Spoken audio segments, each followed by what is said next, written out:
Hey guys, it's Josh. We had an awesome week last week, and I wanted to talk a little bit about the deals we did. I think it'll help you a bunch. So if you haven't already, guys, subscribe to the YouTube channel.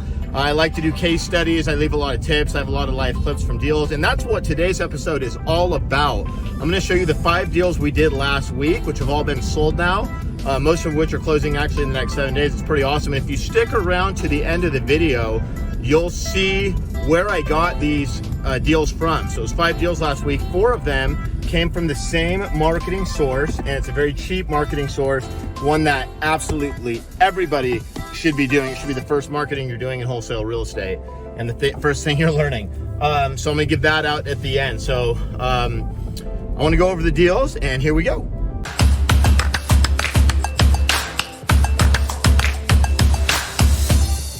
All right, guys, so the first deal we did last week was Monday. My sales manager finds his property. It was an expired listing, had been listed on the MLS for 23 days, and he couldn't figure out why it hadn't sold. Now, the first thing we noticed is that there's no interior pictures. There's just 4 pictures of the outside. That's it. Goes on the market for 23 days, and then it comes off. So he sees it's in a hot area. It's right next to Arizona State University campus. Little 3-bedroom, 1-bath house. It's pretty clean. Should bring good rent. Literally just right off the campus.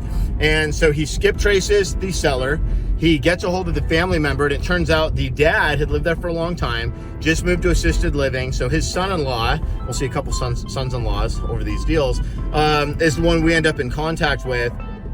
And they'd been listed at 185. He goes, we had all this action, but everybody wanted to see it, or they submitted an offers, and then they had to do walkthrough inspections and stuff, and we didn't want to mess with all that while dad was still there, which is why we pulled the listing. But yeah, we're just about to list it again now that he's out. So if you guys, want to buy it, that'd be great. We can meet you over there today. So my guy brings it to me. I look at it. I say offer 140. So he calls and offers 140. And now bear in mind, when he first talked to him, he said, are you flexible at all on the price at 185? And he goes, yeah, I might be. So my guy calls back and offers him 140, and he hangs up. The guy doesn't say anything, he just hangs up on him. And so he calls him back, and he goes, well, I might have a little flexibility, where do you need to be? And he's like, I need to be at the 185. The guy's like, all right, well, let me talk to my partner. I haven't talked to him. He's going to be here in like 5 minutes. I'll talk to him. Let me see if I can get there. He's like, well, now he said he was flexible at first. Now he's not even moving. I go, I've seen this before. This is, you make an offer so much lower than they thought that they just don't move. Doesn't mean they won't move. Just means they're not going to move yet until you show something. We do the same thing when we're talking to sellers. We hit them with a lowball offer, and if they're still above retail, a lot of times we don't move, because what's the point, right? Or if we do, it's very little. We tell them they need to be closer to our number. So I knew what the seller was doing. At least I had a pretty good idea. And we call him back. We offer him 170. He goes, can you go 175? We go, probably, let's take a look at it. So we had done, most of it over the phone. We go out to the property. I actually just kind of rode along. My guy did the whole thing, talked to him, closed him in person, everything. We got the deal at 175. We're hoping we'd sell it for 180, at least, if not 185. We got pictures on the spot, which the listing had never had before. The property was actually pretty clean, dated, but clean, in a great area. Got the drone up in the sky. You can see the downtown Tempe skyline and the campus. From the drone, not from the property, but still, it's that close. We were able to get that and show that visual to our buyers, which came in handy when we went to sell that property.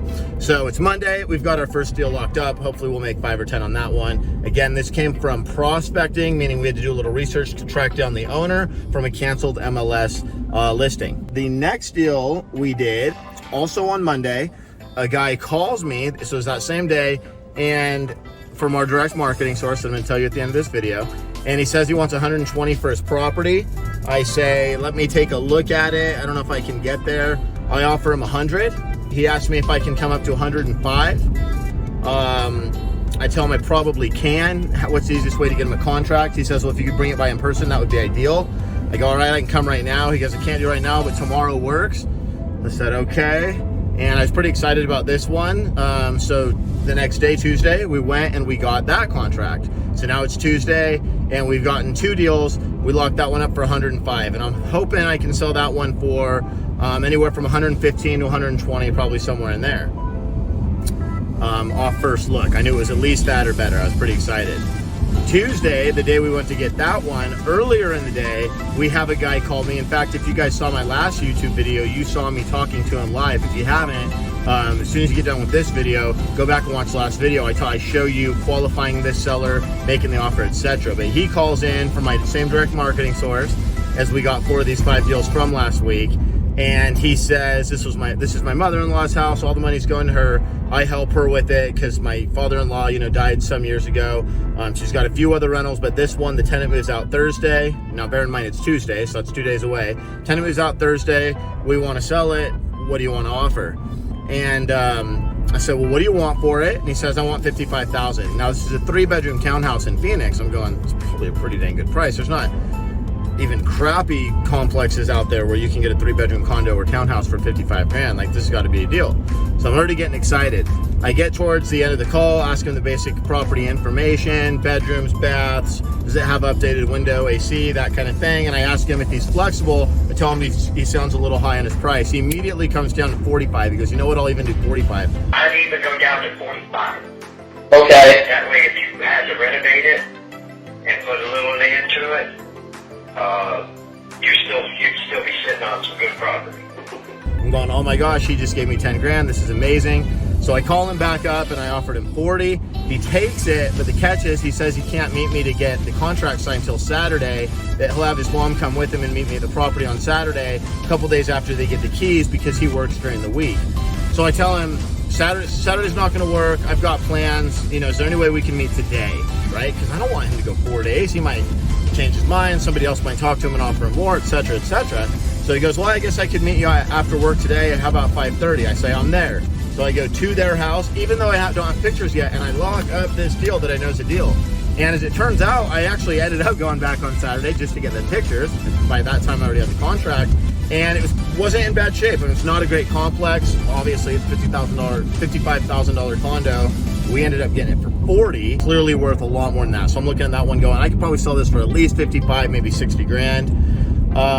So it's now Tuesday. We locked up the first one on Monday from MLS. Tuesday, we locked up both these deals from the secret marketing source that I'm going to tell you at the end. We got the mobile home for 105 that we think we can sell for, at least 115, if not more. And we got the townhouse for 40 that we can sell for at least 15, if not more profit. So in other words, 55 or 60. We still had the MLS deal for Monday that we thought we can make about 5, maybe 10 on. And also the next day I come into work, it's now Wednesday, and I get a phone pop, and this lady, she says, this is my dad's house. He just moved to assisted living. I have power of attorney for him. Our house is 5 minutes away. And in fact, I actually thought, because I had looked up her name when she had called in, I thought she was selling her house. She goes, no, it's this other one 5 minutes away. It's my dad's house. She goes, can you come look at it? I go, well, yeah, I can, because we want to buy it, but let me get a little basic info from you first, make sure we're in the same ballpark. So I get all the information. Sounds like it's a clean house. It's a 3-bedroom, 2-bath, 2-car garage with the pool. They've covered it up, but it has a pool, new windows, new AC, new roof, and it's a one-owner 1972 house. Her dad actually had the house built, almost 50 years ago. So I call her, I offer her 95, and I'm thinking that's probably pretty competitive, or 195. And she says, well, why don't you come look at the house? I want at least 205. I go, all right, I'll come look at the house, see if I can get to 205. And I'm hoping, well, if not, I'll at least lock it up at 195. So she shows me the house. She's pretty simple, matter of fact. I say, yeah, I definitely need to be at 195, because the house is pretty dated. I'm looking at it going, I might only be able to sell this thing for, 205, 210. I don't know. I think if I go in it at 205, that's like probably what I could sell it for. And I might end up spinning my wheels trying to renegotiate to make 5 or 10 or cutting the deal or whatever. So I stayed at the 195. Didn't think a whole lot of it. I thought, let's see if she calls me in a couple days. I set myself a reminder to call her on Friday, which would be 2 days later if I hadn't heard from her by then. But as it turns out, Thursday's a good day. So Thursday, so I don't get any deals Wednesday. We got the MLS deal Monday. We got the canceled listing. We got 2 deals from our direct secret source Tuesday. No deals Wednesday. So we're still sitting at 3.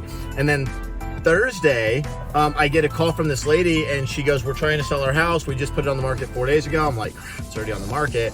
But I take a closer look at it. It's only been on the market 4 days, and it's the lowest price floor plan in this area. And it's a nice area, Desert Ridge, North Phoenix.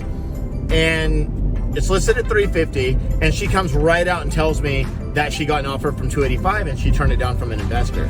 And so I start to do my takeaway and tell her, I'd be a long ways from 350. And that's when she goes, well, that's okay. Like, just let me know what your offer is, because we already turned down one offer for 285. Is it going to be like low like that? I go, oh no, we could go to 300. She goes, oh my gosh, are you serious? That's the number we want, 300. You'll do that? I'm like, yeah. She's like, send me a contract. I'm like, all right, well, you just listed it. Like, what's the deal with the realtor? She's like, no, it's my BFF's fiance. He's good. He'll waive the commission, cancel it, like whatever. He just listed it as a favor for us. I'm like, all right, cool. So I send her the contract. That night, I don't have it back. I'm like, what's going on? I call her, and I'm texting her, actually. We talked a little bit and texted over this day, and she's like, yeah, my husband wants a day to think about it. I'm like, okay. I'm like, crap. I'm like, well, just let me know ASAP, because, we are looking at another house. So she calls me actually Thursday night with him. She's like, can you talk to my husband? I talked to him for maybe 5 minutes, and honestly, he was pretty good. He had a couple basic questions as far as close of escrow date, how some of the stuff worked, because his realtor really hadn't explained it to him. I explained that it was going to be really easy. We could pretty much let them choose the close of escrow date. He goes, all right, cool. So we'll sign this then. Let me think about it let me sleep on it, and then I'll send it in to you tomorrow. I'm like, okay. Next day comes around. It's now Friday. So remember, we got one deal Monday, 2 deals Tuesday. We got no deals Wednesday. Now it's been Friday, and we don't quite have a deal yet. In the morning, that one comes in, and they're like, they actually tried to push it till Saturday, and I'm like, guys, I really need an answer, and they accepted the deal. So that was 4 deals, and then on Friday morning, and then Friday afternoon, actually it was like Friday late morning, the appointment from Wednesday calls me, and she goes, we'll take your 195. I was super shocked. I didn't think she would, because even the 205, she sounded like she didn't want to go that low originally. So I was like, that's awesome. So we locked that one up. So guys, 5 deals, 4 of them came from the secret direct marketing source. When we went to sell the deals, the first deal, the Arizona State house, we locked that one up at 175. We sent it out at 185 on Tuesday. No dice. We got a couple calls, not a whole lot of interest. So Wednesday morning, we sent it out again at 180, actually 179,997, and it sold to a repeat buyer. So Tuesday, we had the first one sold. Also Tuesday, when we got the mobile home deal, that same night, a guy texted me on Instagram. He's like, send me that new deal. I sent him the deal. This is the mobile home. We thought 115, maybe 120. I took a closer look at it now that I had gotten pictures. I'm like, hey, we're going to put this out at 130. And I was going to be happy to get the 130. I was like, that would be a really good price. So I tell him that. At first, actually, I told him, I haven't looked at it. I'm thinking we're going to list it around 125, something like that. Then after I looked at it, I texted him. I'm like, no, it's going to have to be 130, but here's the pictures. You're the first one that knows. He goes, I'll take it. So he signed on it. Bear in mind, guys, we got $10,000 earnest money from this guy on a $105,000 house. And that's what we're doing on our deals right now, is $10,000 earnest money since the coronavirus hit. We don't want no buyers trying to walk away. So that one was cool. I didn't even blast that. And I broke my own rule. Normally I blast everything because the market's been so hot the last few years. But you know what? With coronavirus, buyers have been a little more timid, and I gave him a price that I'd be happy it got. I usually look at a deal, and if I have time, I'll be like, this is kind of my price. Maybe this is 5 or 10 less. If it doesn't sell, then I'll drop it to, just like I did on the Tempe house. Well, this one we got our price. I was super happy, and I go to send the guy the assignment, and I remember, oh crap, the seller's supposed to get a 30-day post-possession on this one. So luckily, I had a 25 grand spread from 105 to 130 I was selling it for, and I called the buyer and I go, I forgot to tell you this, I'm so sorry, but you'll get a credit for $1,250 for that 30 days. He'll stay, and we're having the title company hold back $3,000 of his seller proceeds until we close, so you're pretty secure. And he said, that works, we're in. Deposit is $10K earnest money. That one I ended up getting pictures on Saturday, and then blasted out the following Tuesday morning, and we sent that one out at 60 grand. The phone rang off the hook, and it sold pretty quick. We might have even left 5 grand on the table on that one, and I was so frustrated, but I was also so happy that we got that price. Remember, we originally thought we'd make 15, maybe 20. And guys, I never tried to underprice stuff. It was weird. There was literally only 2 comps. One of them was at 75,000, so I was like, we're selling this pretty close to retail, and it was in much better shape than ours, but it was like a year-old comp. And then the other comp wasn't really a comp, it's an active at 110, but it's fully remodeled. Ours is not, and the one at 110 is only an active. It's been active for a month, so we're like, we don't know what it's going to sell for. Maybe 110 is ARV, maybe not, but it kind of looked like as is, ours was worth 70 to 80, so we were happy to get 60. That one flew. Then the fourth one was the house where it had been listed on the MLS. That one we sent out this week on Wednesday, and it sold the same day too, actually to the same buyer that bought the townhouse. And this guy bought a house from us maybe 6 or 8 months ago. Hadn't heard from him since, and all of a sudden he buys 2 in a row, 2 days in a row. It was super cool. And then the last one, the one that we had bought for $195, that house, we sent that out Monday morning. I sent it out from California because I ran to California for the weekend.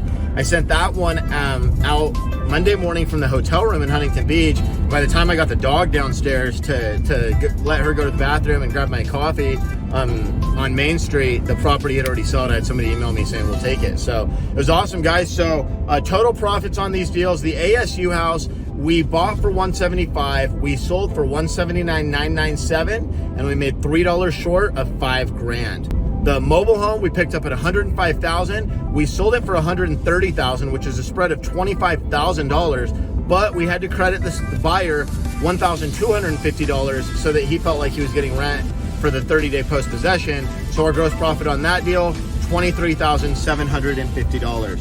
The third property was the townhouse. We picked it up for $40,000. We sold that one for $59,997, which was $3 short of $20,000. The fourth deal was the house that had been listed at $350. We picked it up at $300, and we assigned that one for $314,997, or $3 short of $15,000. And the last deal, the fifth deal that we picked up for $195, the house with the pool that was covered, we sold for $205,000. So total profits were $73,750. That was for 1 week. Average deal size on that would be almost 15 grand. So not too bad. We like to be at a 20 grand average, but we'll take it for what it was. So it was a good week, guys, and it was a lot of fun. So I told you I was going to tell you what the secret lead source was. Now, if you've been following me in the past, you might have seen me use the hashtag CCOS. What cold calling on steroids is, it's automated phone calling. So you can literally hit a button and call thousands of people. Now, you got to know how to get the system, how to set up the system, the best uses for the system. You got to know how to skip trace your list, where to get the best list, what to say to them, etc. And I teach all of that in a cold calling on steroids master course. This is something I've been doing to get deals for years, and we do everything, guys. I told you about the one property we picked off last week, the MLS. We get those. We get JV deals from people all over town that'll, need help with the deal, whether they need help with the seller or the buyer or both.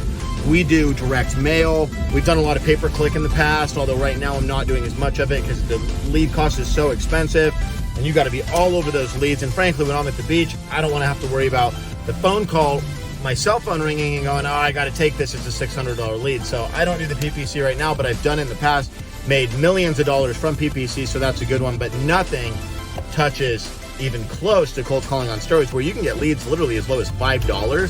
So your deal cost and your lead cost is crazy, and it's a super consistent inbound lead source. You can actually have deals coming to you. So if you're interested in the masterclass, send me a DM, reach out to me, and I will see you guys here in a few days for Monday's episode. So again, if you haven't already done so, hit the subscribe button, because we drop YouTubes every single week. Normally Monday is going to be some type of training. We're going to talk about deals, tips, trips, etc. Friday's usually more case studies, a lot of tips, a lot of tricks, showing you the goods, but we show you some live clips of deals, talking to sellers, talking to buyers, talking about deals, giving you the down low on what we did. All right, guys, crush it. Have a great weekend. Peace out, and go check me out on Instagram, HighGrows14.